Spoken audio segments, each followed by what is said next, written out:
It's credit repair time. This is the abbreviated version of our credit repair video. We're doing a longer version and we'll put a link to it down below that will have some more detailed information for you. But here, we're trying to get through it real quick so then you have the foundation of how to get your credit fixed. So it's relatively simple. I look at credit repair as two separate things that you need to do simultaneously. I don't want to call them steps. Steps imply you're doing one after the other, and that's just not the case. You're going to do both of these things at the same time. So it is fix the old and establish new. So we have to fix the old credit and we have to establish new credit.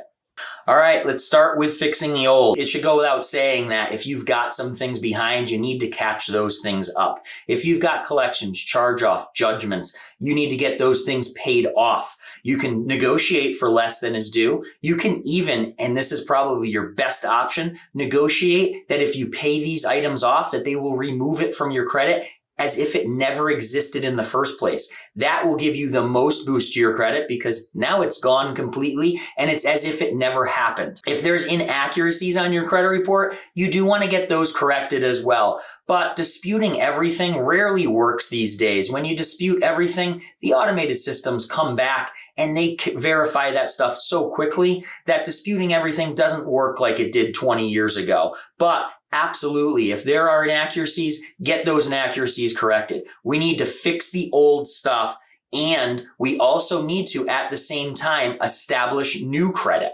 By establishing new credit, we're going to use the 2 credit card method. You need 2 credit cards. If you have 2 credit cards already, if you have multiple credit cards, all with balances, let's get them all paid down and paid off and only use 2 of them. If you don't have a credit card, you can go out, get 2 credit cards. If you can't get approved for credit cards, Google secure credit card. Secure credit cards are where you give a deposit to the credit card company and then they give you a credit card for the amount of your deposit. So you gave them $300, they're going to give you a credit card with a $300 limit. Google that, go see what's available out there, but you should at the very least be able to get a secured credit card. The 2 credit card method is important. Now, when you're establishing credit, if you've got a bunch of cards, pay them down, pay them off. There's 2 things that are going to really hurt your credit. One is a zero balance. Now, I say that if you've got several credit cards to pay them off, it's fine if you're paying those things off. We're only going to use 2 credit cards. We want 2 credit cards to always at least show a balance, but you don't have to carry over a balance from bill to bill. I can charge January. I can pay it off in February when the bill comes, but I can also charge again in February. So I'm never having a zero balance reported. A zero balance is bad. The next thing that's bad is going to be a balance that's too high. If you have good, healthy credit, they say a 30% balance compared to your limit. Let's say your limit's $10,000, a balance of $3,000. Your limit's $1,000, a balance of $300 or lower is fine if you have good, healthy history of good credit. However, if you're trying to build your credit, which is why you're here watching this video, you want to keep that down below 10%. 10% of whatever the limit is. If you get a secured credit card with a $300 limit, that means $30 per month is the max you're going to charge. Here's the best solution to do this. Get your 2 credit cards and take 2 subscription services like Netflix, for instance. Put your Netflix subscription on one of those credit cards. That means every month on, say, the 10th of the month, Netflix is going to charge your $15, $20, whatever that subscription cost you. And let's say they charge that on January 15th.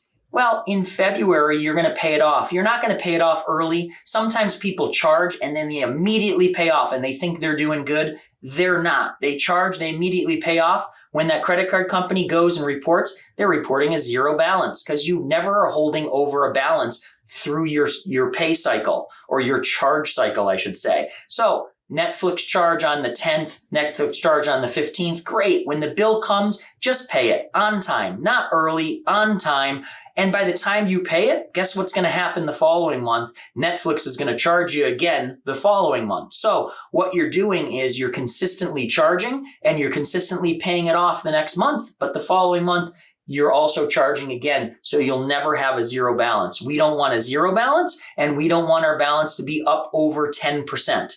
Keep your balances down below that 10%. You're going to see your credit score start to boost up and up and up with that 2 credit card method. So fix the old, pay off that stuff, correct the inaccuracies, get all those behind items on time, and establish new with the 2 credit card method. And that's going to help get you there, propel you to home ownership. If you feel you need a little bit of extra help, reach out. I know some people who are in this business of credit repair that are really good at their jobs, but fix the old, establish the new. Most people can take care of this on their own, and they'll be good to go. I'd love to chat with you about your credit. I'd love to chat with you about getting pre-approved for a mortgage.